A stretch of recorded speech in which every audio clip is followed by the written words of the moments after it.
impactar directamente en nuestras empresas, en la exportación, en la logística y muy especialmente en el sector cerámico. Nos acompaña esta tarde la alcaldesa de Onda, Carmina Ballester, el concejal de Industria, Vicente Ramón, la presidenta de la Cámara de Comercio de Castellón, Lola, empresarios, representantes del sector cerámico, logístico y exportador, medios de comunicación y vecinos de Onda. Para dar inicio, damos la bienvenida a la alcaldesa Carmina Ballester.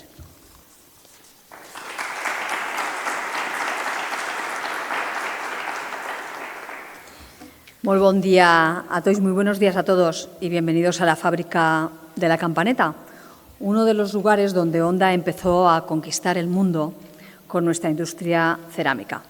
Querida presidenta de la Cámara de Comercio, Industria y Navegación y miembros de tu equipo, empresarios del sector cerámico, logístico y de la exportación, ondenses y medios de comunicación. Hoy os hemos convocado para hablar, reflexionar y debatir sobre geopolítica. Y contamos para ello con un ponente de excepción como es José Ignacio Torreblanca. Muchísimas gracias, José Ignacio, por aceptar nuestra invitación. La geopolítica es un término que puede sonar distante o abstracto para el ciudadano de a pie, incluso para el trabajador que se levante a las 5 de la mañana para ir al turno en su fábrica. Pero la realidad es que la geopolítica marca el rumbo de nuestra cerámica, el desarrollo de nuestras empresas y también el empleo de miles y miles de personas. Hoy una decisión a miles de kilómetros de aquí, en un despacho de Bruselas, en la Casa Blanca o en Oriente Medio, determina precios, distribución, oferta, demanda o materias primas, repercutiendo todo ello en las cuentas de resultados de nuestras empresas. La geopolítica marca el rumbo del orden mundial. Por eso es necesario conocer cuáles son las reglas del juego en el tablero internacional para, como en el ajedrez, poder anticipar cuantas más jugadas mejor. En los albores de la industria cerámica crecía quien era capaz de producir y quien era capaz de vender más. Hoy en día esto ya no basta. Para ser competitivo en el mercado internacional es obligado innovar, anticipar riesgos, diversificar mercados, adaptarse a las exigencias normativas que nos vienen impuestas o sumar siempre valor añadido a nuestros productos. Y Onda, con el inconformismo, la valentía y el esfuerzo de nuestros empresarios, ha sabido hacer bien las cosas, bajo mi punto de vista. Somos el corazón de un sector que acumula siglos de saber hacer, de talento, de compromiso por fabricar la mejor cerámica, que no es solo una industria, es nuestra identidad, nuestra economía y el futuro para miles y miles de familias de nuestra provincia. Por eso, desde el legado centenario de nuestras empresas y con el aval de sustentar la economía de una tierra, estamos legitimados para reivindicar lo que nuestro sector merece y mover ficha en la partida del orden geopolítico mundial. Permítanme ser clara. Hoy, este sector esencial se siente atacado y ninguneado por decisiones que van en contra de su libertad y que van también en contra de su capacidad para competir. Desde Bruselas se está legislando contra el progreso en la cerámica, exigiendo acelerar la descarbonización con tecnologías verdes que ni tan siquiera existen ni son capaces, hoy por hoy, de calentar nuestros hornos. No pedimos limosnas, lo que queremos es realidad, pedimos respeto y reglas de juego justas. Esto es imponer un peaje que paraliza a nuestras empresas. Como ya hemos defendido en Bruselas, en Madrid y siempre, y allí donde ha hecho falta, necesitamos una transición verde que sea escalonada, que sea sensata y coherente. No podemos exigir a nuestras empresas que lleguen rápido a la meta cuando se han olvidado de construir ni más ni menos que la misma carretera. El segundo gran ataque a nuestra libertad llega con la competencia desleal. Vemos con indignación cómo se permite que países como India entren a fabricar azulejos sin respetar nuestros rigurosos criterios medioambientales, laborales y sociales. Lo puedan vender además en Europa con alfombra roja y hasta un 70% más barato. La Unión Europea no puede ser exigente con los nuestros y permisiva con terceros que socavan nuestra industria y nuestros valores. El tercer problema viene de casa. Romper relaciones con nuestro principal cliente, Estados Unidos, por intereses partidistas o personales, es una falta de respeto al sector, cuanto menos, desde luego, no es lo más inteligente. Las empresas cerámicas de Castellón no solo venden en Onda, sino que son líderes mundiales. Cuando se rompen lazos con mercados vitales, se está poniendo en riesgo el empleo y la estabilidad de los 90.000 puestos de trabajo que genera nuestro sector cerámico. Frente a esta incertidumbre global, Onda está haciendo sus deberes. En este ayuntamiento aplicamos la política útil, aliada del emprendimiento y de la innovación. Apostamos por la innovación pública para ser más eficientes. Hemos desarrollado Onda Logistics, nuestro plan de acción para atraer inversiones, ofrecer incentivos fiscales de hasta ni más ni menos que un 95% y asegurar también que todas las licencias que se nos piden se resuelvan en un tiempo récord. Estamos modernizando nuestros polígonos industriales a través de las entidades de gestión y de modernización, un ejemplo de la alianza público-privada que suma competitividad siempre. Pero la batalla geopolítica no se gana solo en Onda. Por eso, como alcaldesa, nunca me cansaré de reclamar a las administraciones superiores en Valencia, en Madrid o en Bruselas que asuman la responsabilidad de defender la industria cerámica con la misma valentía y con la misma fuerza con la que este sector defiende nuestra tierra y defiende a nuestros trabajadores. En tiempos de descrédito político tenemos el reto de conseguir el mayor consenso por el futuro de nuestra tierra. Todos, a una sola voz, debemos exigir reciprocidad en las normas de producción y en las normas del comercio. Es vital una estrategia energética clara, viable y que además respete los tiempos de nuestra industria. La historia demuestra que los ondenses, cuando caminamos juntos, nada ni nadie nos puede parar. Y les aseguro que este Gobierno municipal nos dejaremos la piel para ser escuchados en el mundo entero y defender a nuestros empresarios donde sea y ante quien sea. Somos un simple peón en el tablero geopolítico, sí, pero a veces, no olviden, que los peones son capaces de tumbar a un rey. Muchísimas gracias.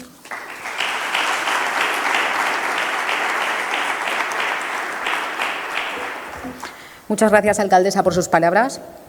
Esta jornada nace también de la colaboración entre instituciones que comparten una misma preocupación: ayudar a nuestras empresas a entender mejor el contexto actual y acompañarlas ante los retos que vienen. Cedemos ahora la palabra a la presidenta de la Cámara de Comercio de Castellón, Lola Guillamón.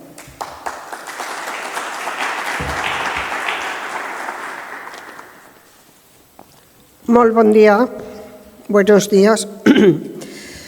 Muchas gracias, alcaldesa, mi querida Carmina, por abrirnos las puertas de Onda, de este Onda que es el corazón industrial de nuestra provincia.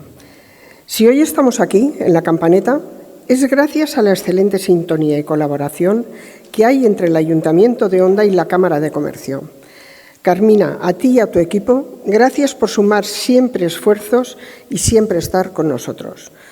Cuando las instituciones trabajamos juntas, como tú muy bien has apuntado hace un momento, a nuestras empresas les va mejor y eso se nota. Cuando escuchamos la palabra geopolítica, puede parecer algo muy lejano, pero la realidad es que lo que pasa al otro lado del mundo repercute en muy pocas horas en los polígonos de Onda, en el precio del gas de nuestras fábricas o en los contenedores que salen de nuestro puerto.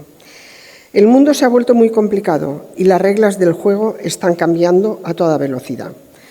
Por eso hemos organizado esta jornada, para atender cómo nos afecta y, sobre todo, cómo podemos defender la competitividad de nuestras empresas. Todos los aquí presentes conocemos la complicada situación geopolítica y es normal que sintamos incertidumbre e incluso miedo. Pero si algo define al empresario de Castellón es que no se asusta fácilmente, como tú muy bien has dicho, Carmina. Tenemos un ADN exportador, un ADN trabajador y una capacidad de adaptación increíble. No podemos controlar lo que pasa en el mundo, pero sí podemos prepararnos para ser los más rápidos a la hora de adaptarnos al nuevo mundo. Y en ese camino, desde la Cámara de Comercio, estaremos siempre al lado de las empresas. Queremos ser su faro en el momento de incertidumbre, una institución cercana, una institución útil y comprometida, capaz de acompañarlas, de orientarlas y ayudarlas a abrir nuevas oportunidades, incluso en los escenarios más complejos. Para ayudarnos a entender este mapa, tomamos mejores decisiones y nadie mejor que eso lo sabe José Ignacio Torreblanca. José Ignacio, es un auténtico lujo tenerte hoy aquí. Gracias por volver a Castellón a darnos un poco de luz entre tanta incertidumbre. Bienvenido. Frente a un mundo tan fragmentado, la mejor receta local es la unión, es la información y es sobre todo el trabajo en equipo. Muchas gracias a todos por esta asistencia y que tengamos una fructífera jornada que seguro que aprenderemos mucho. Gracias.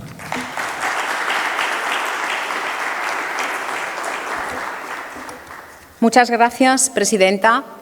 Llega el turno de la ponencia magistral de José Ignacio Torreblanca, titulada "El fin del orden basado en reglas y los nuevos realineamientos globales, riesgos geopolíticos y oportunidades para Europa".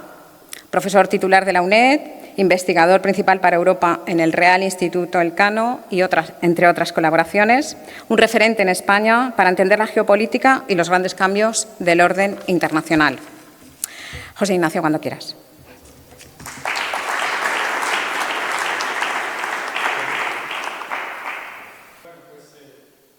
Muchas gracias. Es un placer estar aquí. ¿Estamos bien ahora? Vale. Es un placer estar aquí. Gracias, alcaldesa, por acogernos aquí. Me ha fascinado este sitio y la historia de toda esta comarca, de esta región. Yo creo que venía comentando con la presidenta que cada vez que vengo a esta región vuelvo fascinado por precisamente la capacidad de resiliencia, de emprendimiento y también a veces algo preocupado por lo poco que se conoce.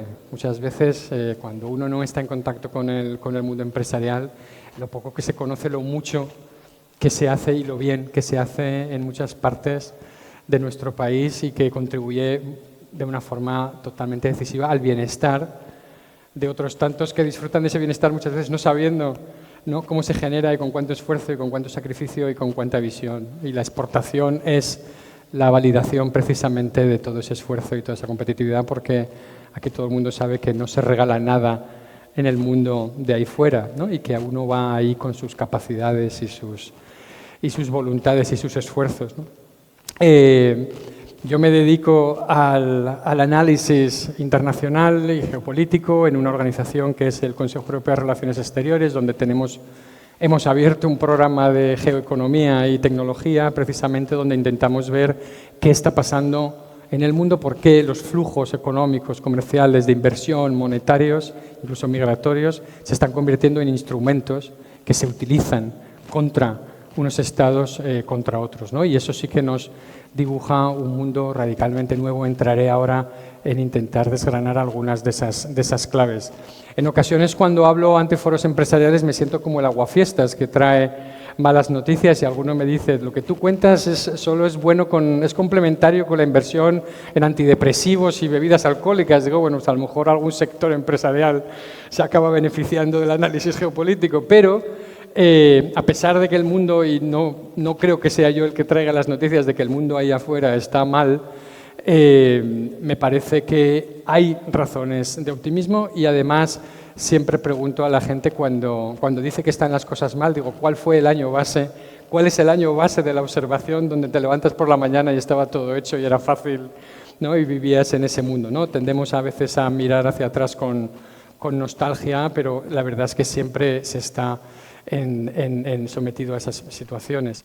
Es cierto que hay mucha incertidumbre, pero yo creo también que tenemos varias certidumbres potentes en la mesa. Y no es un juego de palabras decir que la certidumbre es la incertidumbre, pero sí que tenemos identificadas perfectamente las tendencias y lo que nos está pasando, ¿no? Hay ocasiones en la vida en que uno se encuentra con un déficit de conocimiento, es decir, no sé lo que me está pasando y no sé cómo reaccionar.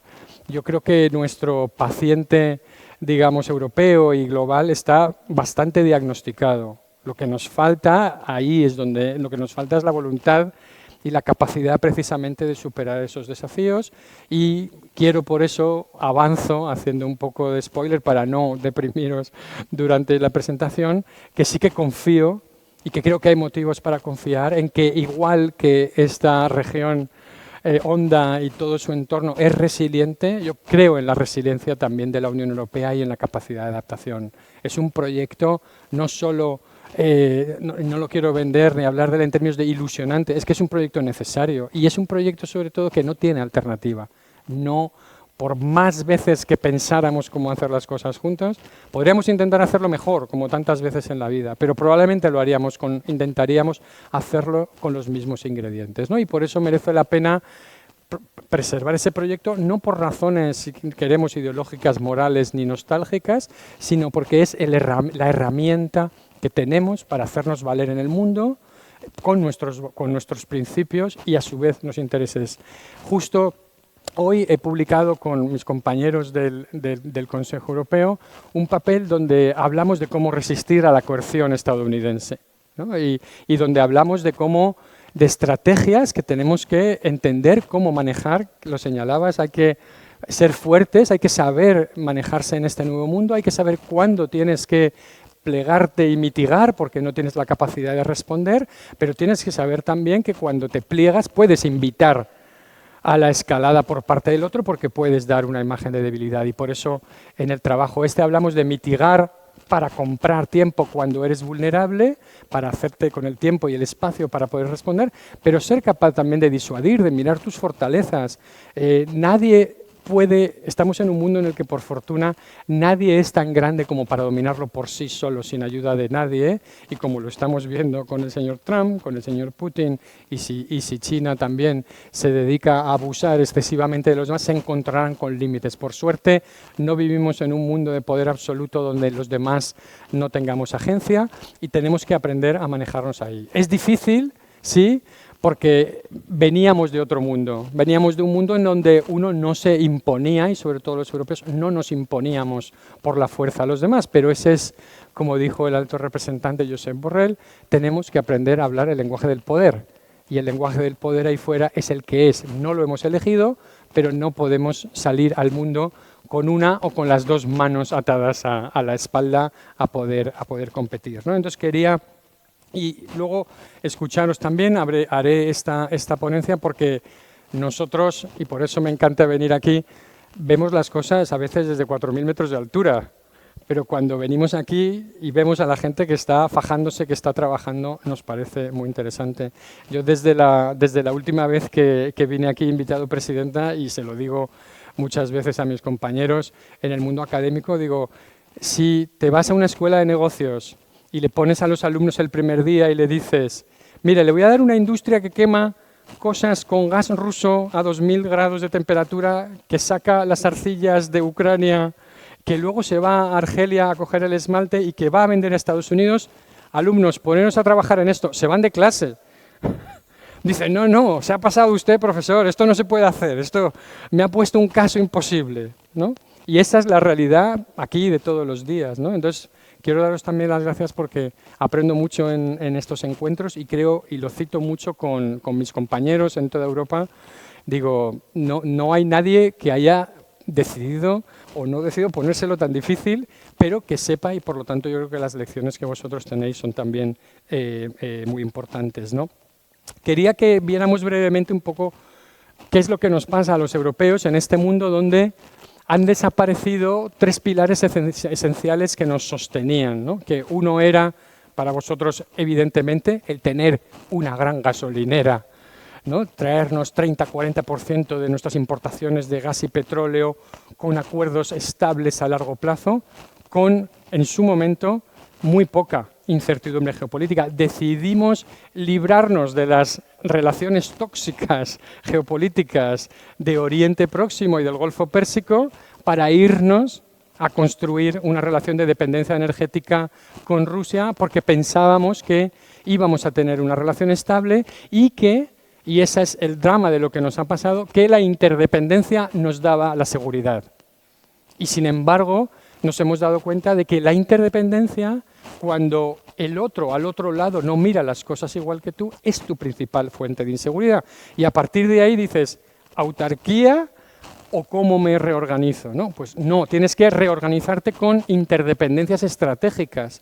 Muchas empresas han vivido en un mundo hasta ahora donde tus cadenas de suministro estaban expandidas por todo el planeta, no había ningún problema y no mirabas efectivamente el riesgo geopolítico. Ahora no volverías a tomar las decisiones que has tomado en términos de concentración de riesgo presuponiendo que la dependencia era mutua. Sí, nosotros le comprábamos todo el gas a Rusia, pero también le dábamos 60.000 millones de euros todos los años, que eran fundamentales. Luego hemos visto para qué, para consolidar un régimen autoritario y unas fuerzas armadas, ¿no? Entonces ahí eso se nos ha caído y en términos energéticos tenemos que ser capaz de, y lo hemos hecho, diversificar aún más, pero sobre todo ir a algo que es en parte algo de autarquía, y es que este país no produce gas ni petróleo y por lo tanto tienes que completar tu mezcla con lo que encuentres y buenamente te funcione, ¿no? Por ahí se nos ha caído ese pilar energético. El mercado chino, en el primer shock chino de la primera globalización, cuando China sale al mundo, se convierte en una relación muy virtuosa para todo el mundo. Puedes fabricar tus cosas allí y traértelas de vuelta importando competitividad sin perder valor añadido porque estás controlando la inversión allí, estás transfiriendo en parte la tecnología, pero estás importando competitividad. Entonces, ese gran primer shock chino nos ha alimentado el crecimiento durante muchos años. Nos hemos beneficiado enormemente. Daba igual que tuvieras un déficit comercial. No era relevante porque soy yo el que me estoy generando ese déficit comercial, porque yo me he ido a producir mis cosas allí y me las he traído de vuelta y las he vuelto a meter en mi cadena de producción y en mi cadena de valor, ¿no? Este segundo shock chino ya no es tan positivo para nosotros. Ahora tenemos un déficit comercial enorme con China, pero tenemos un déficit donde estamos perdiendo competitividad, donde estamos importando tecnología y productos de valor añadido que están destruyendo nuestras industrias de valor añadido. Lo mencionabas también, alcaldesa, en el caso de India, pero lo estamos viendo, por ejemplo, en el sector del automóvil, en el sector de la tecnología. La descarbonización la hemos querido hacer rápida y barata. ¿Por qué voy a pagar un 30 o un 40% más por un panel solar alemán si tengo uno chino? Voy a rebajar mis costes mucho más rápidamente. ¿Qué es lo que ha hecho China? Construir una dependencia nuestra sobre ellos que no es interdependencia, porque ahora no somos interdependientes, dependemos de China, que es muy distinto, ¿no? Y por lo tanto tenemos todo este enorme problema de cómo gestionar el exceso de capacidad de la industria china. Ahora veremos algunos datos, cómo nos vuelcan toda esa sobreproducción y cómo tenemos decisiones empresariales dificilísimas, porque si pierdo mi matriz de producción de vehículos de combustión, a cambio traigo una empresa de vehículos eléctricos china, pero no tiene una transferencia de tecnología, estoy salvando el momento, pero estoy perdiendo el futuro, porque no voy a tener una industria de vehículo eléctrico propia. No sé hacer baterías, no sabemos hacer baterías, ¿no? Y entonces nos hemos quedado abajo en la cadena del valor, ¿no? Me decían los chilenos, cuando estuve allí, les preguntaba, ¿y cómo estáis pensando en añadir valor en la cadena, ¿no?, del litio? Y me miraba y me decía, pues como no hagamos en el triángulo del litio chileno, boliviano y argentino, como no hagamos como los europeos habéis hecho con el carbón y el acero, traer y fabricar allí. Dice, el litio no tiene ningún misterio, es sal que se seca al sol. No hay manera, puedes meter un poco de valor, un poco de tecnología, pero todo ese litio se va fuera y vuelve en forma de baterías, que es, como sabemos, el componente más valioso del vehículo. Entonces, nos estamos desindustrializando a la vez que nos estamos descarbonizando con decisiones que no son fáciles y que China nos va cogiendo de uno en uno, ¿no?, donde somos débiles y tenemos ese problema. La discusión en Honda es exactamente la misma en Bruselas. He estado hace 2 semanas y dicen, estamos perdiendo 20.000 empleos industriales al mes en Europa, ¿no? Entonces, lo que veis aquí no es una excepción. Lo que ven allí es la suma de todos estos procesos en los que dices, tengo que ser capaz de poner en marcha una política, se está intentando, una política industrial que funcione. Durante mucho tiempo se dijo que la mejor política industrial era la que no existía, ¿no? Que los mercados, la globalización, decidieran qué se producía, dónde, cuánto y cómo, ¿no? Eso ya sabemos ahora que no es la receta en este mundo en el que estamos, ¿no? Por lo tanto, ese shock chino, que el primero fue positivo, el segundo, los chinos han construido su propia dependencia con su teoría de doble circulación.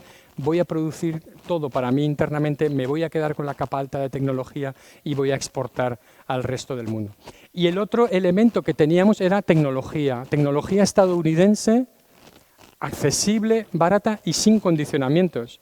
hemos dejado que las grandes empresas estadounidenses tecnológicas se conviertan en monopolios en la provisión de servicios digitales en Europa, porque no teníamos ningún problema, no teníamos como con los paneles solares chinos, ¿por qué me voy a inventar un Google europeo? ¿Para qué? Si esto ya funciona y los servicios de nube y todos esos servicios tecnológicos. De nuevo, lo que no hemos visto es que el día que esos servicios tecnológicos se pretenden usar contra Europa para retorcerte el brazo aquí o allá, de repente dices, no puedo hacer funcionar. No es ya un sector, el sector tecnológico y digital, son todos los sectores, ¿no? Es la infraestructura que conecta el funcionamiento de todo un sector empresarial. Hubo un tiempo en el que decíamos, no, el sector tecnológico, no hay sector tecnológico, nadie puede funcionar sin esto. El sector cerámico es tecnológico. Si te quito toda esta capacidad, no puedes hacer nada. Es como si las carreteras, como si las autovías de tu país fueran privadas y estuvieran en manos de un actor extranjero. Y pudiera decir, pues no vas a pasar, mañana no vais a ir a Castellón, ¿no? Porque esta infraestructura está privatizada, está en manos de un monopolio y además es extranjera, ¿no? Y para Europa ha sido un despertar y por eso estamos hablando de soberanía tecnológica y esta Comisión Europea ha nombrado por primera vez una vicepresidenta encargada de soberanía tecnológica y de resiliencia tecnológica, porque hemos visto esa vulnerabilidad y con algunos ejemplos que veremos de cómo puede hacerte ser otra herramienta en la que te doblegues, ¿no? Entonces tenemos lo que decimos, ese mundo de ayer, donde nos iba muy bien gas ruso, tecnología estadounidense, mercado chino, no es que, y en ese campo de juego en el que se delimitaba podías preparar y montar tus proyectos empresariales y funcionar por el mundo, ¿no? En el mundo de hoy tenemos, como hemos visto, guerras comerciales. Yo digo, como soy profesor de universidad, siempre digo que me gustaría ver el expediente académico del señor Trump en la Escuela de Comercio, en la asignatura de Comercio Internacional, porque fue a Wharton School, que es una de las mejores escuelas de negocios estadounidenses, pero no se sabe qué aprendió allí, porque sabéis que un día el arancel es una medida fiscal, otro día es una medida punitiva, otro día es una medida para controlar el tráfico de drogas, otro para reducir no se sabe qué, pero para las empresas los aranceles, si son estables, si son previsibles, pues puedes intentar incorporar, ¿no?, en tus costes y ver cómo ganas competitividad contra un arancel que más o menos va a ser fijo. Si el arancel pasa del 50 al 100, del 100 al 25, en un sector sí, en otro no, ahora los levanto, ahora los quito, desde luego no es ni siquiera en la versión más amable para una industria exportadora un elemento de política industrial, como hizo Biden, por ejemplo. Es decir, voy a incentivar que usted se traiga sus hornos a Estados Unidos. Bueno, si tengo un plan a 10 o 15 años, una estabilidad, hay subsidios, como se hizo con la ley de reducción de la inflación en Estados Unidos, pues Iberdrola tenía un plan de invertir 25.000 millones de euros en Estados Unidos porque el plan era creíble, ¿no? Te podrías plantear un horizonte a largo plazo de, bueno, yo entiendo que Estados Unidos quiere reindustrializarse, me puede compensar. Y el arancel puede marcarme un poco la pauta de decir, ojo, vas a estar peor, vas a tener que competir más, ¿no? Vente mejor a hacerlo en casa. Pero ¿cómo vas a ir a hacer qué en casa hoy en día con este señor, con estas incertidumbres? Mirar los coreanos, ¿no? Les detiene 2.000 trabajadores y se los deporta, ¿no?, de un día para otro. Y dices, bueno, o sea, entonces no tenemos una visión del mundo basada en guerras comerciales que es puramente mercantilista, pero ni siquiera es inteligente desde el punto de vista de una estrategia a largo plazo, y encima se practica sobre todo con los amigos, con los aliados, ¿no?, que han sido hasta ahora, ¿no? Si os acordáis, este es el famoso acuerdo del campo de golf de Thornberry, donde ¿quiénes no están sonriendo en la foto? La directora general de Comercio y la subdirectora general de Comercio, los dos funcionarios que hay en la sala, que saben lo que es la OMC, saben que un acuerdo comercial requiere que ambas partes se desarmen arancelariamente, que no entra en una categoría de la Organización Mundial del Comercio un acuerdo donde uno le pone aranceles al otro y el otro se aguanta y encima dice que va a comprar más gas, va a comprar más tecnología, va a comprar más defensa. Eso nunca fue un acuerdo comercial. es, si me permitís la metáfora, como cuando en Pulp Fiction, si habéis visto la película, cuando te cuelgan por los pies de la ventana, luego cuando te vuelven a sentar en la mesa estás muy relajado y dices que sí a todo, incluso sales feliz de la reunión, porque evidentemente te has encontrado con una extorsión suprema, ¿no? Y por lo tanto, Europa ahí sí que tuvo que apaciguar, tuvo que contemporizar y ver cómo compraba tiempo para poner en marcha sus instrumentos de defensa comercial. En la segunda instancia, lo hemos visto cuando fue la amenaza sobre Groenlandia, la Unión Europea puso encima de la mesa el instrumento anticoerción. Es un instrumento en el que nosotros hemos trabajado muchos años en capitales europeas con grupos de trabajo y que fue un esfuerzo colectivo muy grande. Necesito un instrumento anticoerción que no es el de la OMC, porque la OMC no me protege en estas circunstancias. Y cuando vino Groenlandia y la Unión Europea puso encima de la mesa la visibilización de un paquete de sanciones comerciales y de aranceles a Estados Unidos, las bolsas se movieron, Estados Unidos, como hizo Trump, se arrugó y reculó. Y eso nos marcó el camino. Y por eso hablamos de disuasión. No necesitaste activar el instrumento anticoerción porque el proceso es largo, requiere mayorías cualificadas, pero lo enseñaste. Y viste que a Trump eso le hace daño. Entonces ahí es donde decía, vamos aprendiendo a cómo manejarnos, ¿no? También hay un instrumento de defensa comercial, que es el estatuto de bloqueo, que impide a una empresa asumir una sanción por parte de un tercer Estado. Y de esa manera, digamos, quita a la empresa la responsabilidad de plegarse ante esa sanción y europeiza o escala el asunto al ámbito diplomático, ¿no? Si se te sanciona a ti, tú, digamos, jefe director de compliance, te dice, es que es ilegal que apliques esta sanción, es ilegal que la asumas, ¿no? Y eso nos sirve en determinados casos, tanto para Estados Unidos como para China, para construir esa capacidad colectiva de resiliencia, ¿no? Pero estamos en un mundo de desequilibrios globales, ¿no? Y eso es lo que nos está pasando. Os voy a enseñar brevemente, no os fijéis mucho en los detalles, solo fijaos en esto azul y en esto azul, ¿no? China produce, pero no consume. El consumo chino está muy por debajo de lo que es el consumo estadounidense. Los chinos producen mucho, consumen muy poco, ahorran mucho. No hay un estado del bienestar, la educación universitaria es carísima, tienes que ahorrar para tu sistema de pensiones y por lo tanto vas a tener esa sobrecapacidad. La verdadera negociación con China es que consuman más. Que consuman más, ahorren menos o tengas un estado. Cuando la gente dice, es que China es muy competitiva. Bueno, si tú puedes quitarte los sindicatos de en medio, no pagar pensiones a la gente, ¿no? Y que cada uno se pague su educación y su salud, ¿no? Pues obviamente, ¿no? ¿Qué va a pasar, ¿no? Para los sindicatos, ¿qué va a pasar con los 2.000 trabajadores chinos que van a venir a construir la fábrica de CAD de baterías en Zaragoza? ¿Los vamos a sindicalizar? ¿Cómo les vamos a pagar una pensión? ¿Van a volver con esa pensión? ¿No? O sea, es decir, ser competitivo quitando del entorno, el entorno social, evidentemente laboral y económico, sin además tener muy en cuenta cuáles son los insumos en materia energética.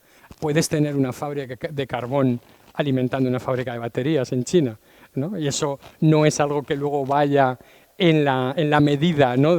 Claro, luego la batería el resto de tu vida ya no vuelve a contaminar, pero no cuentas bien qué es lo que has metido ahí. Entonces, China produce, Estados Unidos consume por encima de sus capacidades, pero como tiene el dólar, ¿no? Y tiene ese poder exorbitante que es el dólar, puede vivir por encima de sus posibilidades y puede vivir por encima de nuestras posibilidades, porque somos nosotros los que pagamos, digamos, la fiesta. Nuestro ahorro, que es esta parte de aquí, es el que financia al final todos esos déficits en Estados Unidos, como sale en el informe de Draghi. Como el ahorro se remunera por la inversión de riesgo mucho más en Estados Unidos que en Europa, porque hemos tenido una crisis financiera en el 2008 que ha sido un desastre, ha estado a punto de llevarse por delante nuestros sistemas políticos y hemos adoptado una regulación prudencial, una regulación prudente del sector financiero. En Estados Unidos, como pasa en el sector tecnológico y como pasa en el sector financiero, es muévete rápido y rompe cosas.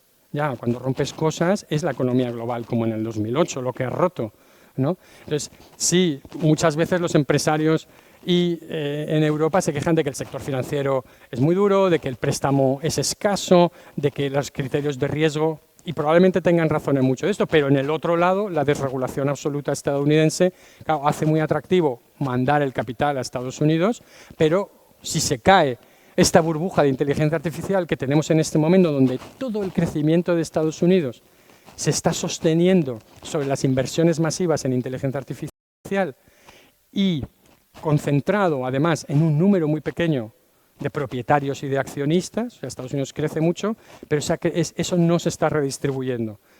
¿Qué es lo que pasa luego? Como dice Estados Unidos, es que la globalización me ha funcionado mal. No, no te ha funcionado mal. Lo que pasa es que te ha funcionado muy bien para muy pocos y muy mal para muchos porque no has redistribuido, porque has hecho una concentración de riqueza enorme. Y eso es lo que te genera luego un fenómeno populista, xenófobo, de destrucción del sistema político, ¿no? Por lo tanto, abrirse económica comercialmente está muy bien y es muy importante porque importas riqueza, pero si no redistribuyes esa riqueza en todos los ciclos de la historia, a los perdedores no les gusta perder. Y el comercio genera ganadores y perdedores. Si no acomodas a los perdedores, si no los incluyes o vuelves a dar esas oportunidades, lógicamente se van a revelar, ¿no? Y por lo tanto tenemos esa situación de inestabilidad, pero Estados Unidos sigue siendo muy atractivo. Y luego, aquí tampoco os lío mucho, mirad esto, que son los servicios. Cuando Estados Unidos dice, os voy a poner sanciones porque tengo un déficit comercial enorme con vosotros. No, tengo un déficit comercial, pero tenemos un déficit nosotros en consumo de servicios, que son, sobre todo, servicios digitales, donde estamos enviando 150.000 millones de euros al año en pagos a nuestros Google, nuestros Amazon, en data. Eso lo estamos mandando a Estados Unidos también y son los beneficios de esas empresas, ¿no? Y como mencionaré luego, encima se nos dice que tenemos que quitar las regulaciones europeas en materia digital como si esas empresas no ganaran dinero en Europa y tuvieran que aplicarse las normas estadounidenses y no las normas europeas, por ejemplo, en privacidad de datos y en muchas otras cuestiones, ¿no?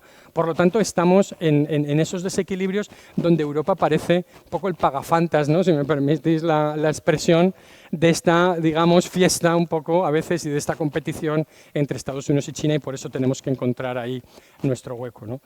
Bueno, tenemos, además de las guerras comerciales, como habéis visto, conflictos bélicos abiertos hasta el estrecho de Hormuz, ¿no? Luego hablaré un poco de esto, pero un panorama donde ha vuelto un orden basado en la fuerza, no en las reglas, ¿no?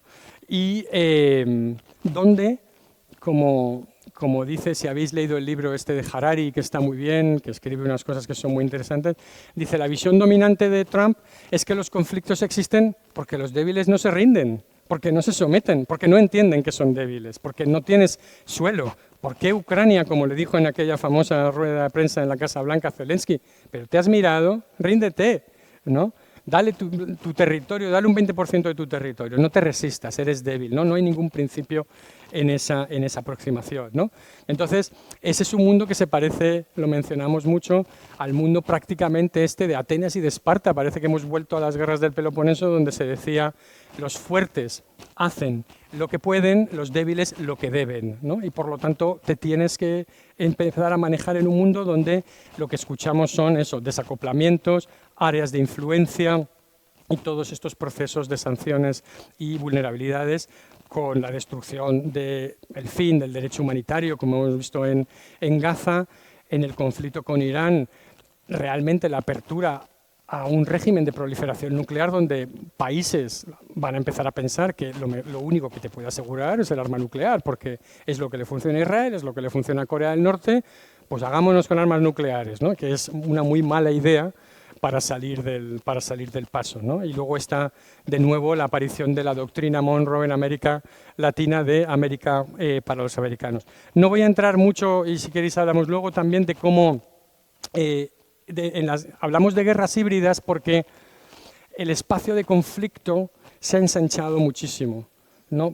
Tan importante es lo que pasa en el frente, en los conflictos, y lo estamos viendo en Ucrania, como lo que pasa en la retaguardia. Los militares hablaban de que los espacios de combate son tierra, mar, aire, luego añadieron el espacio y luego añadieron el ciberespacio. Entonces todos los ejércitos están organizados en estos 5 mandos de operaciones. Ahora los militares cada vez hablan más del espacio cognitivo, ¿no? De cómo piensa una sociedad, qué quiere hacer una sociedad colectivamente y cómo incides con este tipo de ataques, amenazas híbridas, desinformación, en la voluntad de resistencia de una sociedad.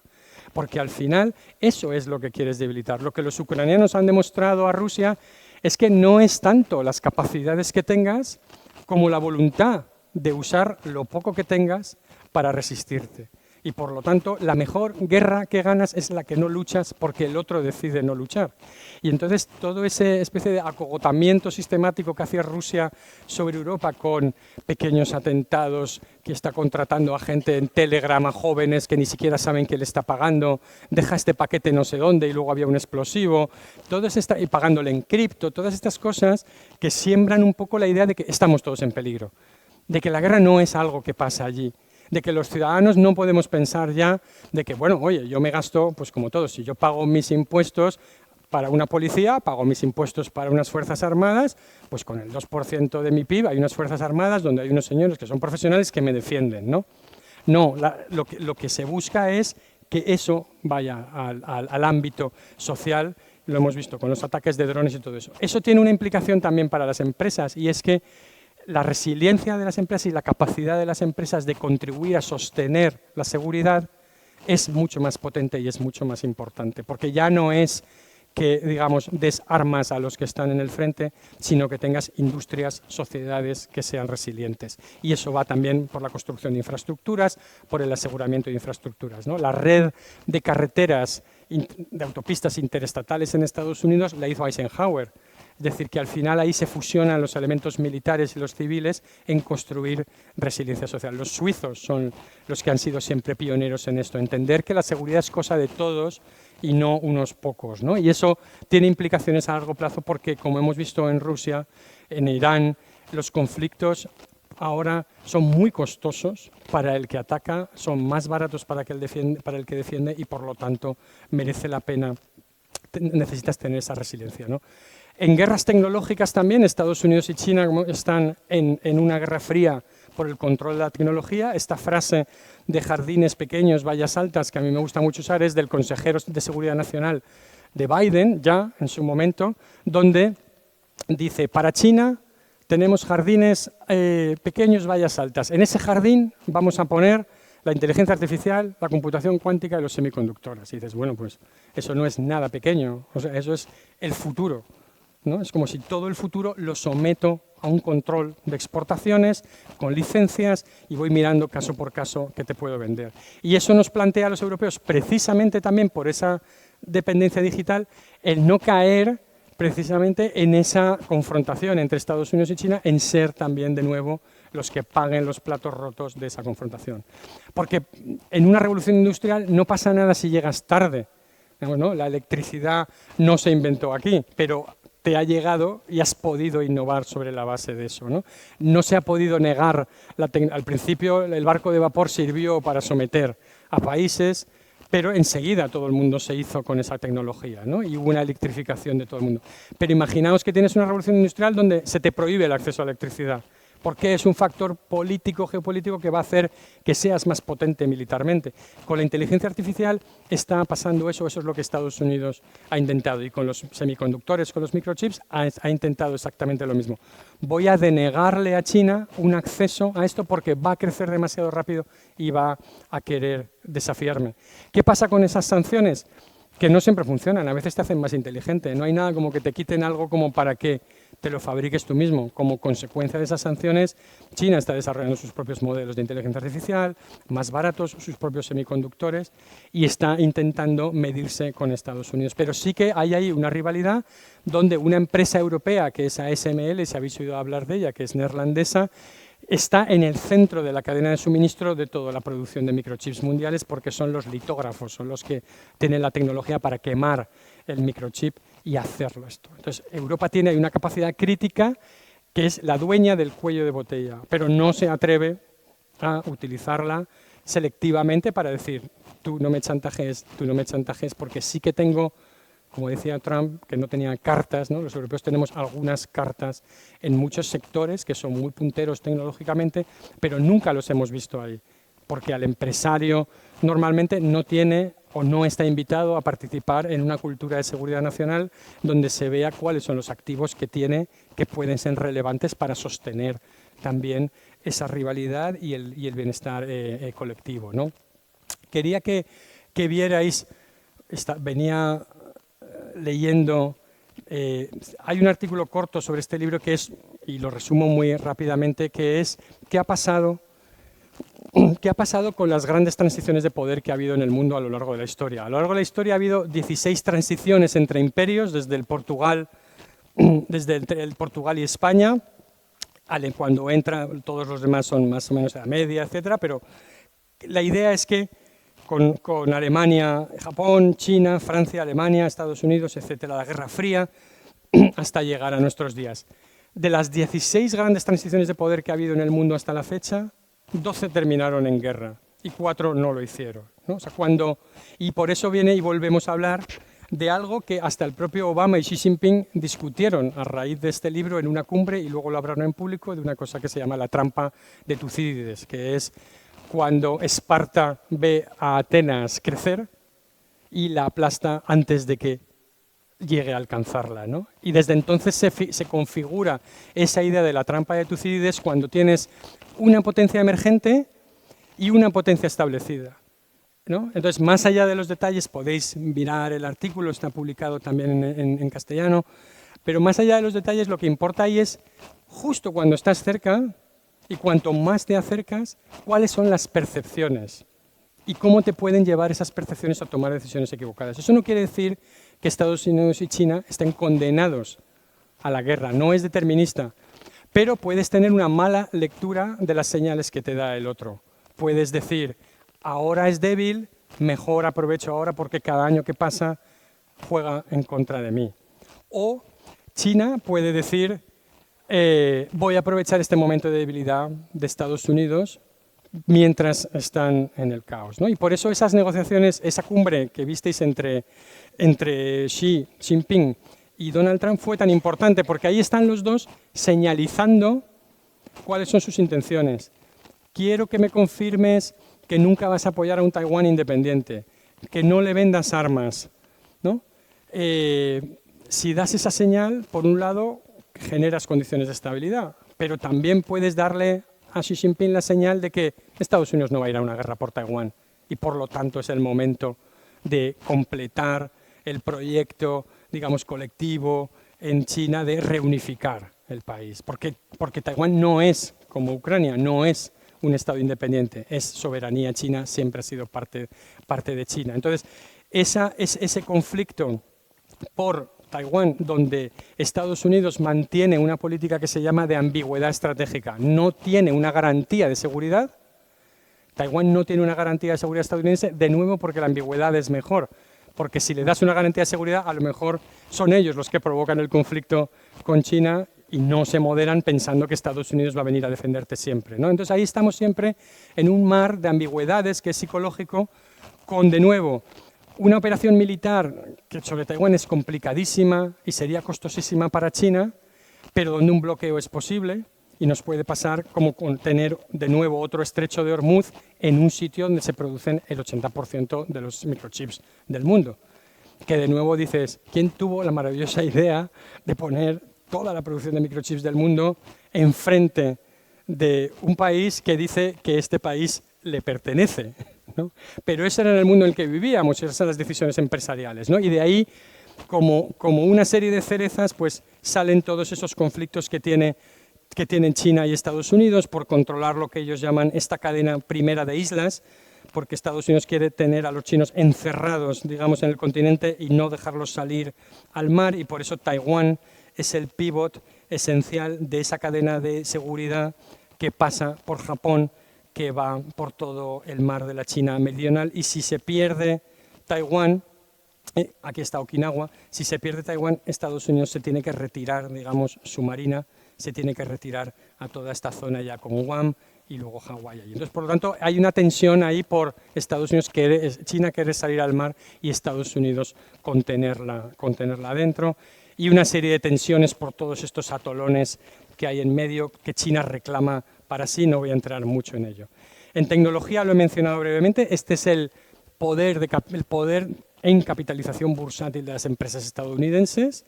Como veis, es un mundo todavía bastante unipolar en términos de capacidades tecnológicas, pero con brotes chinos que son capaces, porque no son globales, ¿no?, pero que obviamente son muy potentes. Y como os decía, ASML, esta empresa de litografía europea, y SAP, esta empresa de software europea, con estas dos burbujitas europeas donde muestras, bueno, pues que tienes algunas capacidades, pero realmente el núcleo de todo esto es esto. Ya no quedan...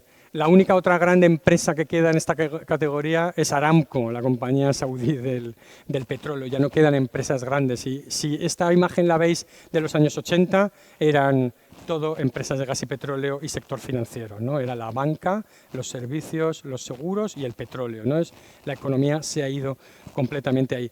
¿Qué nos ha pasado como con la transición verde? Que pensábamos que descarbonizándonos íbamos a ganar independencia, pero ahora tenemos nuevas dependencias. Con la transición tecnológica nos está pasando lo mismo.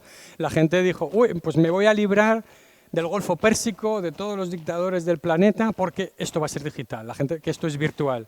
Pero no, es que luego tú empiezas a mirar, espera, que es que estaban por aquí.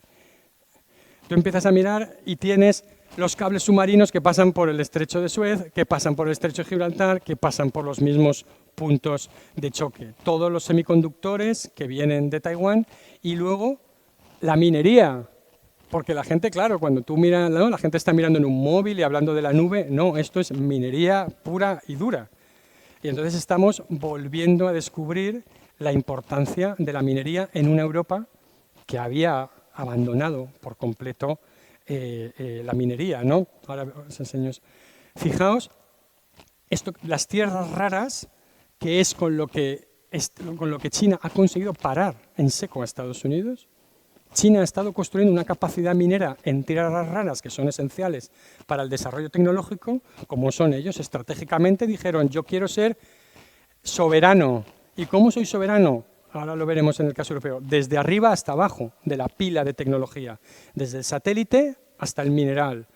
Y ha construido esa capacidad. Estados Unidos dejó de extraer tierras raras. La última mina que tenía, que era en Mountain Pass en California, la cerró hace 10 años. Y cuando ahora Trump, digamos, se ha puesto gallito con China, China le ha dicho, te corto el suministro, voy a poner licencias de exportación a las tierras raras. Y de repente Trump le pasan este gráfico y le dicen, parecido, no digo que sea esto que me lo hayan pasado a mí, le dice, tu avión de combate más avanzado lleva 400 kilos de tierras raras que se producen en China. Tu destructor más avanzado que está en Irán funcionando, 2.600 kilos, y tu submarino nuclear, 4.600 kilos, ¿no? Eso es la base china de tu punta de lanza estratégica, ¿no? Y por lo tanto te tienes que arrugar y callar. Es curioso porque los dos minerales más esenciales son el gallium y el germanium, y en Europa no producimos gallium ni germanium, y no sé quién le puso el nombre a... Pero aquí no hemos conseguido hacer gallium ni germanium, ¿no? Fijaos lo que os decía, esto es en la pila de tecnología, cuando vas de materiales de la minería hasta los datos y la inteligencia artificial, Estados Unidos y China sí que están a la par. Prácticamente tienen todos de todo. En China tienes un servicio de nube chino y vas bajando y tienes el software, tienes los dispositivos, tienes la electrónica y te vas hasta las tierras raras, ¿no? Los europeos aparecemos un poquito por aquí en software.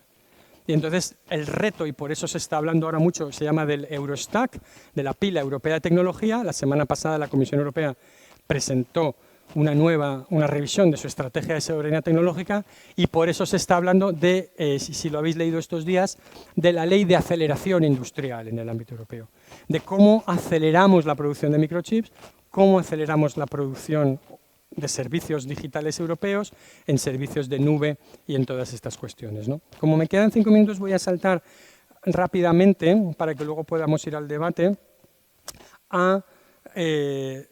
me voy a saltar esto de Estados Unidos y China.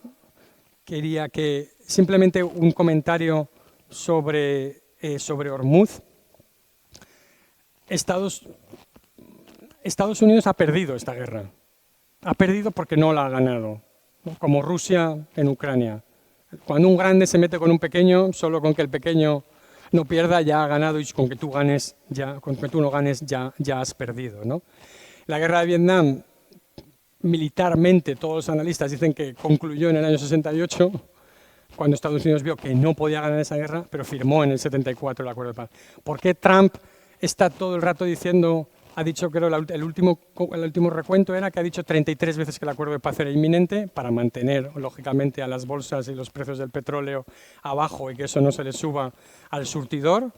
Porque, como dices, no, yo paso de geopolítica ya, pero la geopolítica te llega al surtidor y eso lo percibes muy claramente. Pero también porque todo lo que va a poner en ese papel va a ser la plasmación de una derrota.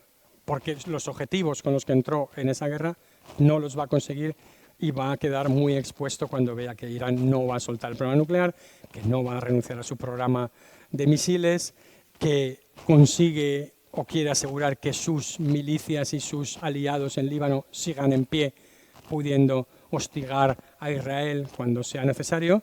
Y, peor aún, algo que Irán solo se había atrevido a utilizar hipotéticamente en el papel como una posibilidad, como esto que decíamos del instrumento anticoerción, ojo que podría cerrar el estrecho de Hormuz, pero nunca lo había hecho. Pero ahora lo ha cerrado. Entonces, Estados Unidos tiene 2 portaaviones nucleares, ¿no? Digamos, uno aquí y otro allí, y Irán tiene un portaaviones muy grande que está todo el rato desplegado y donde es muy fácil, como habéis visto, literalmente poner una cabina de peaje aquí.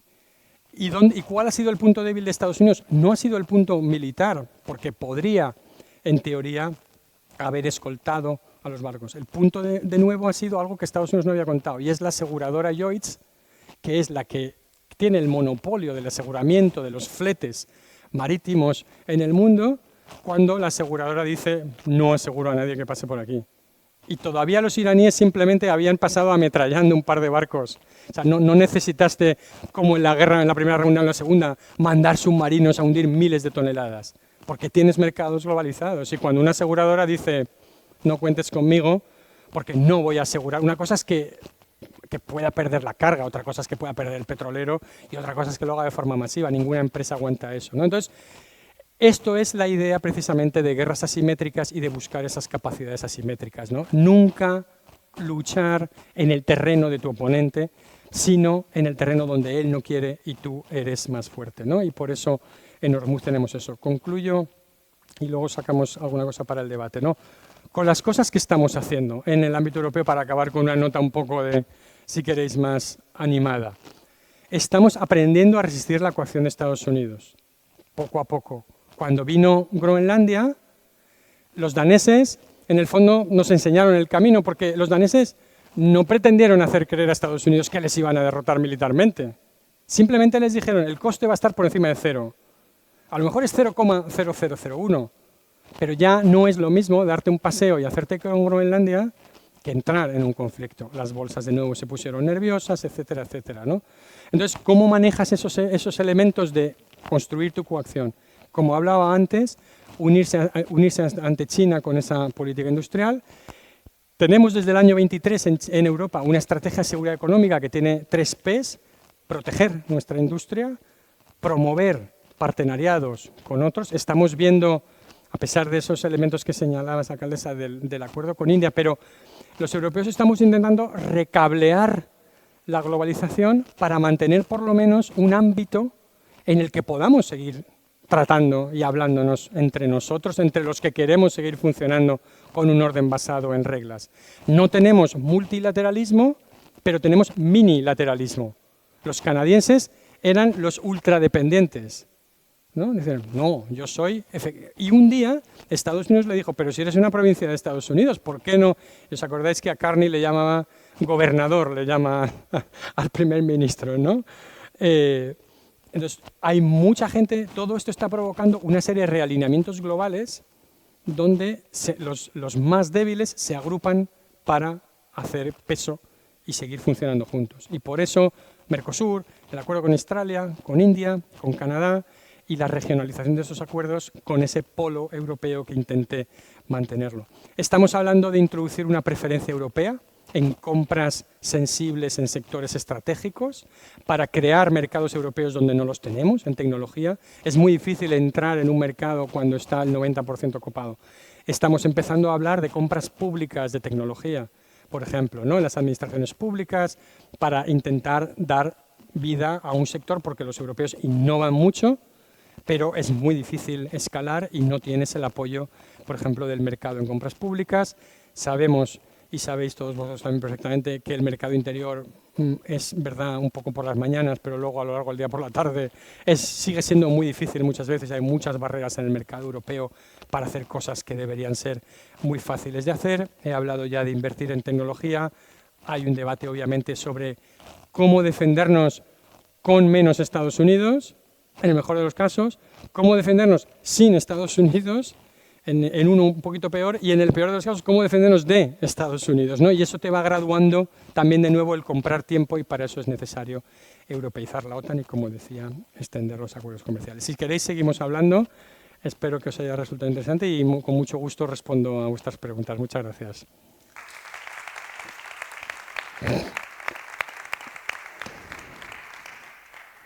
Creo que hay un micro por ahí para comentarios, ¿no? Perdón, que te estoy... No, me que estoy vamos, solo adelantando. quería darte las gracias. Ha sido súper interesante. No te había visto. No. Gracias. Simplemente vamos a ver si alguien quiere preguntar. Si no, lanzaremos desde el atril 4 preguntas o 2, o incluso tú puedes hacer. Mi compañera. Buenas. Bueno, lo primero, felicitarte un poco por la exposición que has hecho. Y bueno, ahí al final ponías, ¿qué debe hacer la Unión Europea? Bueno, yo me gustaría comentar lo que está haciendo.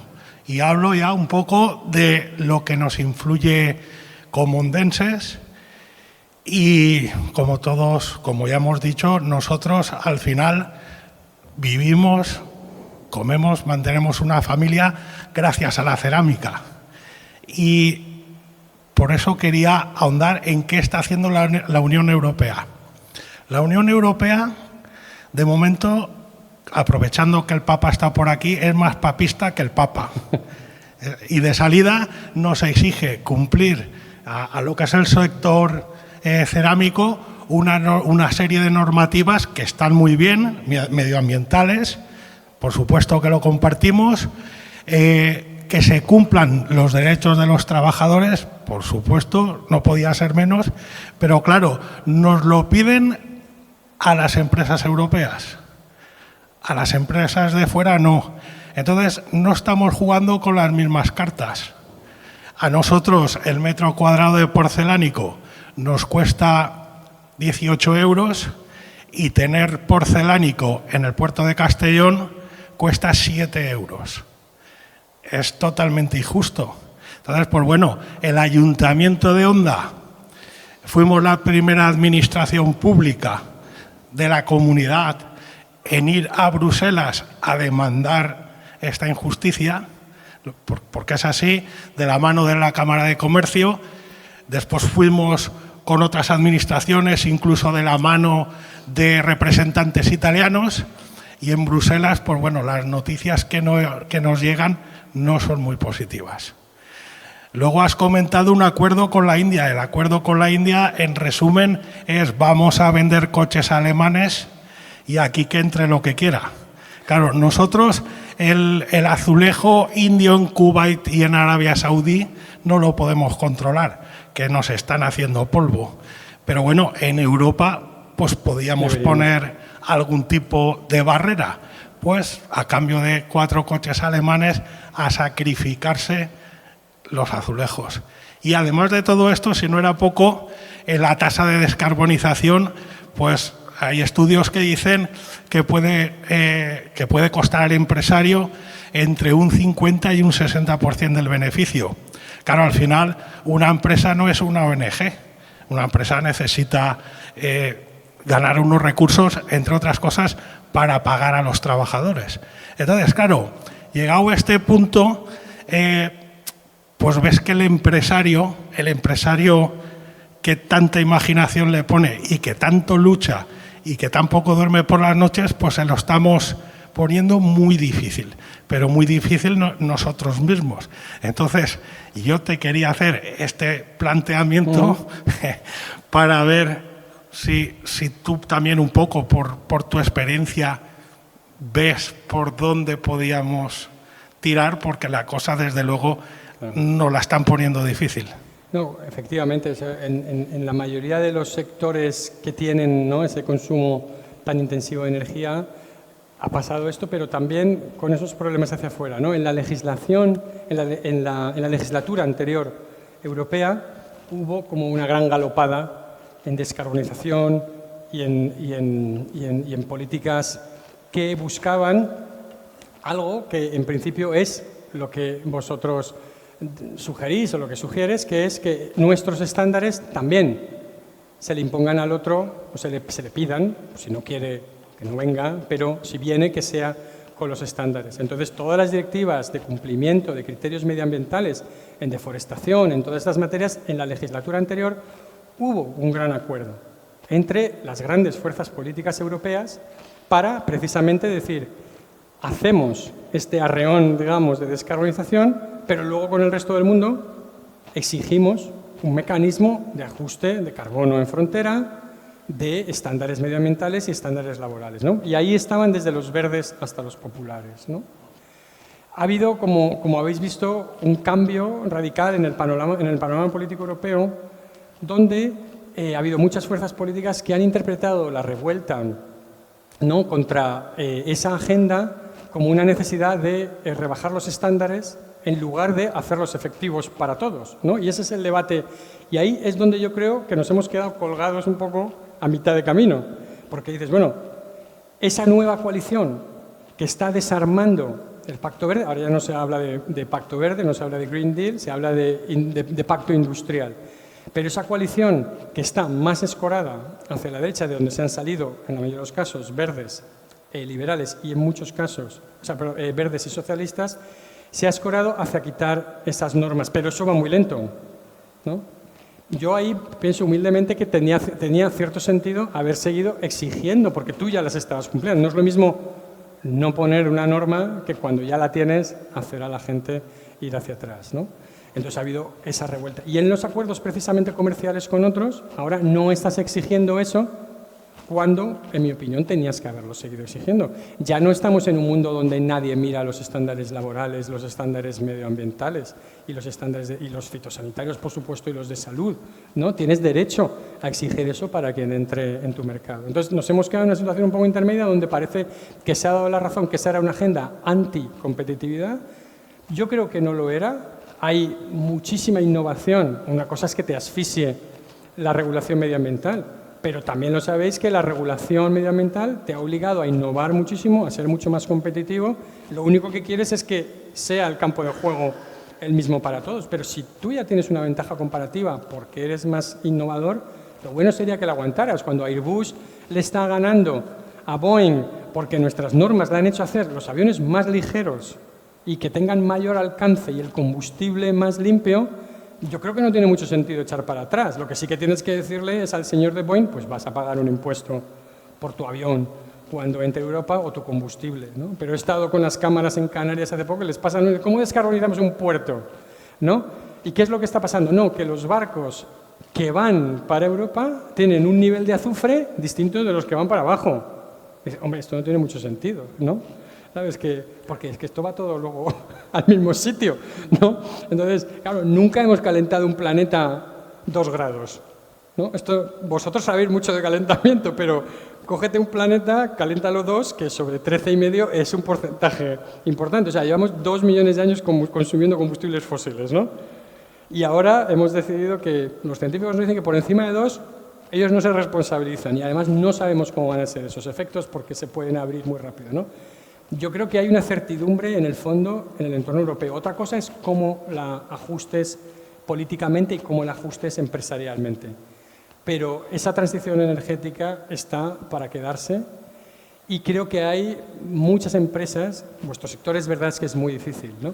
Pero hay muchas empresas que han demostrado que se puede ganar mucho dinero en la transición, es decir, que no es siempre o necesariamente ni tiene por qué ser una agenda antiempresarial. si consigues hacerlo. Yo sé que vuestro sector es complicadísimo, ¿no? Pero tenéis que buscar ese equilibrio, por lo menos, de que esos estándares, además, son buenos para los demás, ¿no? Mira, el ministro de Exteriores, que está en el Real Instituto Elcano, es investigador, fue ministro de Exteriores de Uruguay, decía el efecto tan beneficioso que tuvo para la industria maderera en Uruguay adoptar los estándares europeos.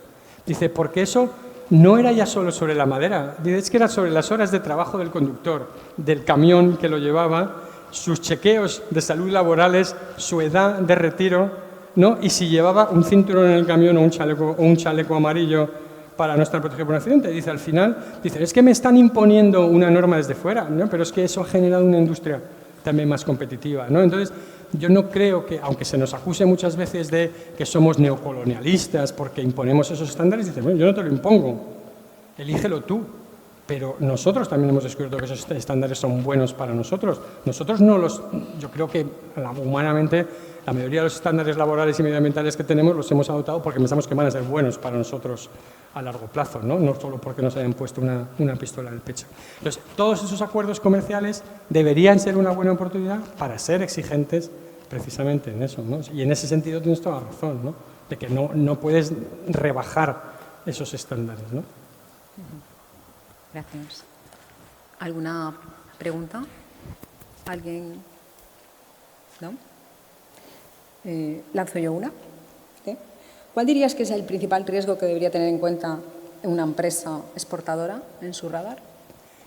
Yo creo que ahora, obviamente, tenemos como decía, ¿no? Una incertidumbre o una certidumbre sobre la incertidumbre global. Yo creo que es muy importante ver en el sector en el que estás, hasta qué punto ese sector se ha convertido en objeto de controversia política interna en un tercer país, porque ahí es lo que te da, ¿no?, el baremo de hasta qué punto vas a tener intereses al otro lado, ¿no? Y, por ejemplo, la gente, ¿no?, vengo de Vitoria, en el mundo del acero, de los tubos, obviamente, ¿no?, ahí sabes que estás compitiendo no ya por la competitividad, sino estás compitiendo en una agenda electoral directa y crucial y brutal en el país más importante del mundo, que ha elegido a un tipo que ha hecho su campaña electoral sobre eso. Entonces, claro, en el mundo del tubo, tu navegación es entender no solo, obviamente, tu eficiencia, tus mercados y todo eso, sino que tienes que entender qué está pasando casi en el nivel de circunscripción de aquí a noviembre en determinadas elecciones, ¿no? Y probablemente tendrás que trabajar mucho más con las instituciones europeas y mucho más en Estados Unidos, en todo el sector europeo, para intentar quitarte esa presión. Porque eso ya no es un tema de competitividad. Si a ti te ponen un arancel del 50%, digamos, estás muerto directamente. No es que seas más listo o menos listo, es que no puedes, ¿no? Si encima te lo van cambiando. Entonces, es muy importante cuando algo se ha convertido en política interna dentro de un país y cómo te va a golpear eso, o cuando eso es motivo de confrontación entre otros dos, ¿no? Por ejemplo, cito un caso de una empresa de ingeniería española que estaba operando en Lituania tan tranquilamente y de repente pues el ministro de Exteriores lituano, como es muy anticomunista por sus vínculos históricos con la Unión Soviética, decide abrir una oficina comercial de su país en Taipei, en Taiwán. Y eso para los chinos es una línea roja, ¿no? ¿Y qué pasa?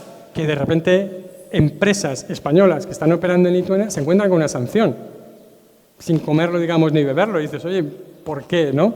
Yo no he hecho, entre comillas, nada, ¿no? O cuando Estados Unidos se retira del acuerdo nuclear con Irán, que más quisiera Trump poder volver a firmar el acuerdo nuclear que hizo Obama, donde realmente tenías unas inspecciones en tiempo real de todas las centrifugadoras, etcétera, etcétera, ¿no? Ahora no puede firmar eso, pero por ejemplo Repsol, ese acuerdo lo hizo Europa, invirtió muchísimo en ello, Europa quiso mantener ese acuerdo, pero Estados Unidos le dijo a Repsol extraterritorialidad o sanciones de segundo efecto. Tú no puedes seguir en Irán, oye, pero si mi país no se ha salido del acuerdo y mi país no aplica sanciones, ya, pero es que tú estás listado en la bolsa, eres una compañía global, así que tú tienes que ir. Pues Repsol plegó los bártulos y se tuvo que ir de Irán. Entonces hay muchas veces, ¿qué les ha pasado a los hoteleros de Meliá, ¿no?, en Cuba? España no tiene sanciones sobre Cuba. Pero cuando alguien te amenaza, como hace Estados Unidos, primero con que te empieza a poner presión, incluso ellos tienen unas sanciones muy potentes, que lo había puesto antes, al fiscal y al juez del Tribunal Penal Internacional que firmó la orden de detención contra Netanyahu. Estados Unidos tiene una oficina de sanciones financieras que se llama OFAC, que como entres en esa lista estás muerto, porque ninguna empresa estadounidense puede prestarte ningún tipo de servicio.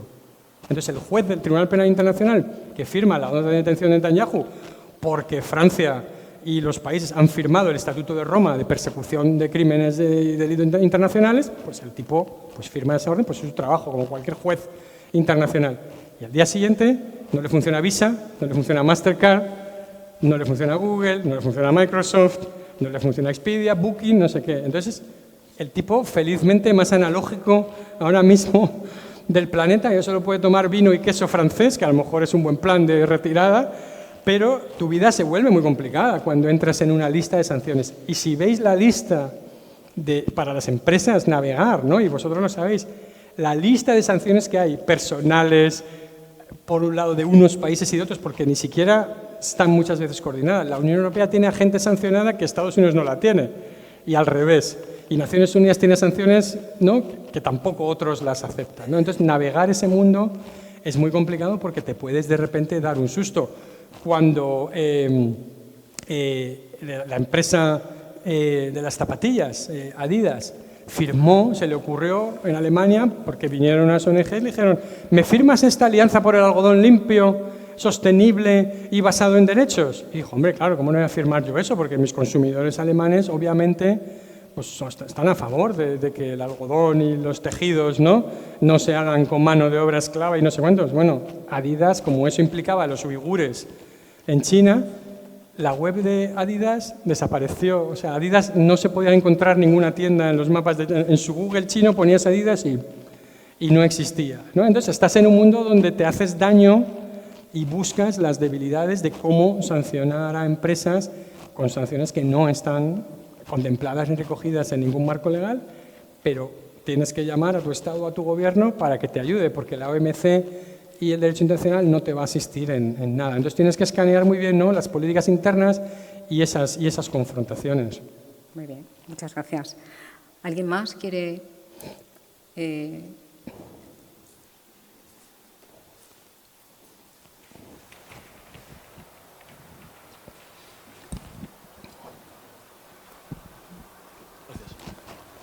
Hola, buenas. Me he quedado pensando sobre la respuesta que he dado a la primera pregunta, sobre los beneficios que tiene para una empresa el adaptarse a las exigencias, ¿no?, medioambientales, pero no encuentro el beneficio real para ellas. Quiero decir, van a seguir compitiendo en un mercado donde la producción, donde no se aplican esas exigencias, no tiene esas restricciones y por ende no tiene esos gastos.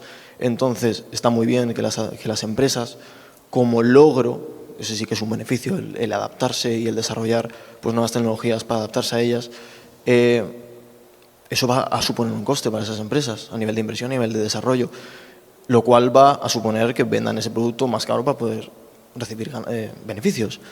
Entonces, el logro está, entiendo, el beneficio en haber desarrollado una nueva tecnología que permita adaptarse a esas exigencias, lo cual pues le va a dar palmaditas en la espalda, pero no va a darle un beneficio real porque va a seguir teniendo que vender más caro para compensar ese dinero que ha invertido y va a seguir sin poder competir con esas empresas que desarrollan, que fabrican más barato porque no cumplen con esas exigencias.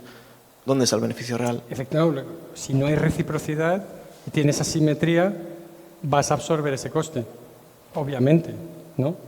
Pero si consigues en esa presión, y por eso las organizaciones empresariales, y en esto es un tema donde puedes juntar la presión sindical y la presión social con la presión empresarial.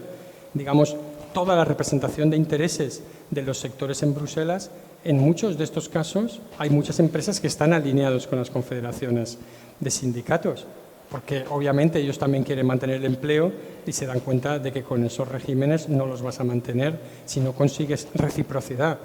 Y esa es lo importante, que tengas reciprocidad, igual que la tienes dentro del mercado interior en Europa, ¿no? Como decías, ¿no? Bueno, dentro del mercado interior tengo reciprocidad. ¿A quién dejo acceder al mercado interior? Y muchas veces los europeos no somos conscientes de que, digamos, nuestro estrecho de Hormuz, ¿no?, es un mercado de 450 millones de habitantes con un poder adquisitivo enorme que no puedes vender barato, ¿no?, y que no puedes regalar. Al revés, ¿no?, lo puedes usar para que los demás, ¿sabes?, mejoren también sus procesos y no entren de forma simétrica. Y por eso en todos los acuerdos comerciales son tan controvertidos, porque tienes que tener mucho cuidado de que no seas tú el que queda en la parte, porque al final pones muchas cosas juntas, ¿no? Entonces, ¿qué pasa con la agricultura, por un lado, pero con Brasil le estás vendiendo submarinos, ¿no? En un contrato de Francia de submarinos pues vale 4.000 millones de euros. El problema es lo que decía, cómo consigues equilibrar esos intereses y que compenses. Si alguien está perdiendo, pues lo tendrás que compensar o con un subsidio o ayudándole con inversiones o con créditos públicos para que mantenga esa competitividad, ¿no? Sí, pero mira, viniendo a la pregunta que quería hacer antes de él, que está un poco relacionada, no creo que haya reciprocidad también en Europa, porque a España sí se le está subvencionando en muchos sectores, pero está perdiendo mucho peso de los sectores donde tiene bastante más peso, como puede ser el agrícola o el nuclear, que también cerraron plantas nucleares para montarlas en Francia. Entonces, realmente España no debería ganar soberanía para poder plantarse y decidir sobre la producción de sus propios... Bueno, no hemos cerrado, o sea, yo no lo he hecho, pero no sé, quienes han decidido acabar con el ciclo nuclear no lo han hecho para abrir en Francia, sino porque han tomado una decisión de política industrial y política energética, pero no es una suma cero, ¿no?, de que vayas... Francia decidió precisamente en los años 50, con el general de Gaulle, adoptar una política de soberanía tecnológica y dijo... y llamó ya por primera vez a Estados Unidos el protector abusivo. De Gaulle dijo, tan peligroso es tu enemigo como tu protector. Y por eso desarrolló la capacidad nuclear y civil, pero militar, para tener una fuerza de disuasión militar propia, nuclear, y una fuerza energética que no le hiciera depender de suministro exterior, porque no hay petróleo en Francia, ¿no? Esa es una apuesta de soberanía. Lo que no podemos hacer los europeos es hacer 27 apuestas de soberanía, porque no nos va a salir. Tenemos que hacer la apuesta de soberanía de forma conjunta, porque no vamos a poder funcionar como islas soberanas, ni siquiera la Unión Europea como tal podría ser autárquica en su conjunto. Por lo tanto, tienes que manejar esas interdependencias, ¿no? O sea, que en lo nuclear no lo hemos hecho. En agricultura, fíjate la paradoja de que la PAC para España ha sido muy dura y muy dolorosa, y en los sectores que protegía, ¿no?, donde había sobreproducción y muchas ineficiencias, la leche, el cereal y todo eso, seguimos sin ser competitivos. Y todo lo que la PAC no protegía, que es lo que se está ahora, todo el sector agroexportador del Levante, todo eso que la PAC no protegía, eso funciona con innovación, exportación, y estamos colocando, ¿no?, 4 o 5 cosechas en Alemania anualmente, ¿no? Y ese es el sector que se ha buscado la vida, donde había demanda y con mucha innovación. Es decir, que en el ámbito europeo sí que tienes muchas más oportunidades. ¿Por qué? Porque además tienes una política de competencia, donde se vigilan las ayudas públicas, ¿no? Y el peligro es cuando se levantan, como pasa en la pandemia, en otros momentos, se levantan las políticas de ayudas públicas, porque tú no vas a poder competir subvencionando tus industrias con Alemania, que tiene los bolsillos mucho más profundos que tú. O sea, un subsidio a ti va a ser 1.000 euros y a tu competidor va a ser 100.000 en otro país, ¿no? Y por eso es muy importante la cartera de competencia en el ámbito europeo, es la más crucial, porque esa es la que garantiza las reglas de juego en el ámbito europeo. Oiga, usted no puede dopar a esta industria. Si lo hacemos, tiene que ser con una política industrial donde tengamos... Y España también... Y luego, por otro lado, tienes las políticas compensatorias de integración, como la política regional. Eso no existe en muchas partes del mundo y no intentas de esa manera, como hemos visto con los fondos de cohesión y las políticas estructurales, que no se te abra, porque la historia de Europa es la historia de un centro rico y una periferia pobre. Si coges se llama el plátano, tiene forma de plátano, va desde Países Bajos, desde Holanda, hasta el norte de Italia, ¿no? ¿Te imaginas esa curva en el mapa? Toda la riqueza europea ha estado siempre ahí, desde Venecia hasta Ámsterdam, ¿no? Por el sur de Alemania en la parte industrial y el norte de Italia, y esa parte francesa, ¿no? El resto ha sido un agujero a lo largo de la historia. Tú partes, como español, de una desventaja estratégica geográfica enorme para competir en un mercado europeo. Cada vez que quieras poner algo en el mercado, vas a hacer 1.500 kilómetros. El mercado rico, donde se consume, ¿no? Lo que succiona todo lo que exportas, está muy lejos de aquí. Y por eso necesitas una Unión Europea que te permita acceder ahí y te compense los costes de estar tan lejos, porque no puedes competir igual el que produce en ese plátano europeo de riqueza con el que está aquí o con el que está en Murcia, ¿no?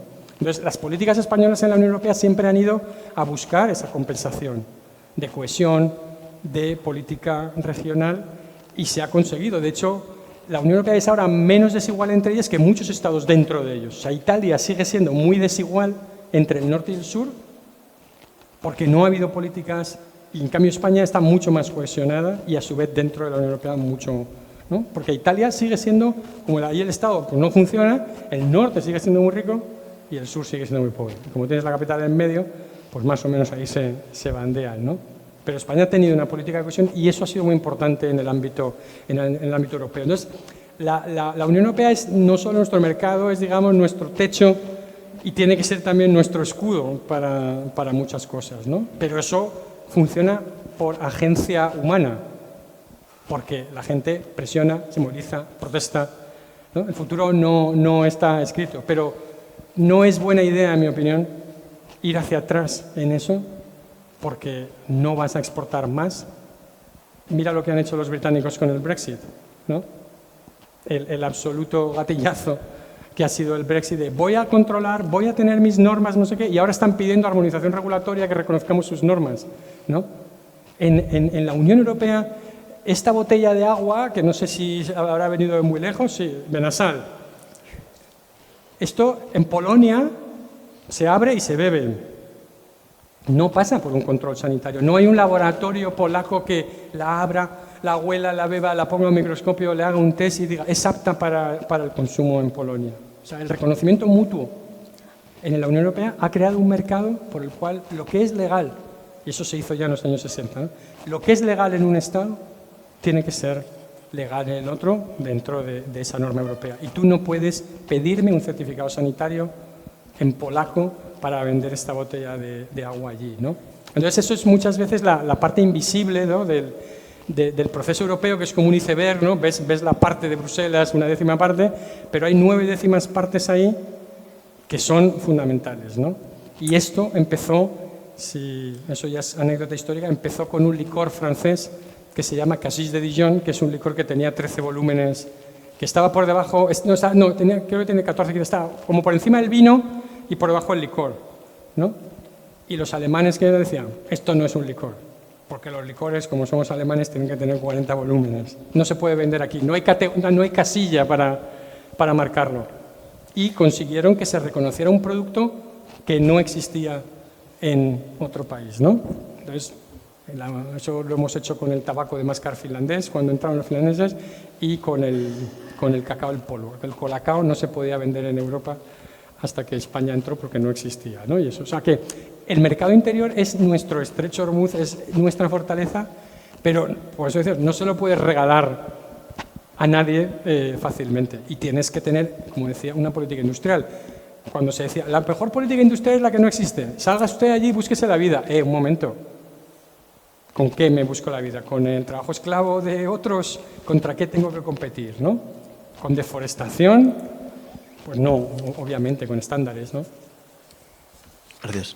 Vale, pues muchas gracias, José Ignacio. Un gusto, gracias por vuestras gracias. aportaciones, ha sido muy dinámico, ¿eh? Y ahora, bueno, si quieres unas palabras de clausura, Vicente, es nuestro regidor de Industria, clausurará con 2 palabras.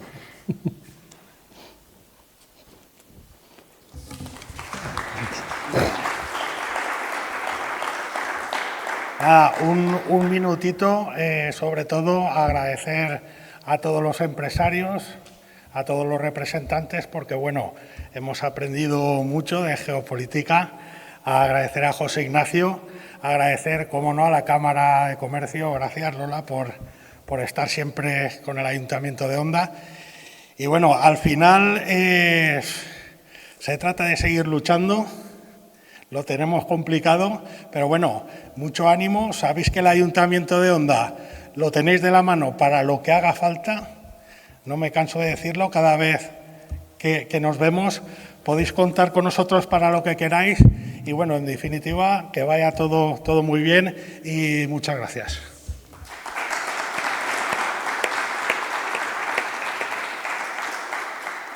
Gracias, Vicente. Les invitamos a un aperitivo y un poco de networking y finalizamos ya la jornada. Muchísimas gracias por vuestra asistencia. Seguiremos intentándolo, y adelante. Gracias.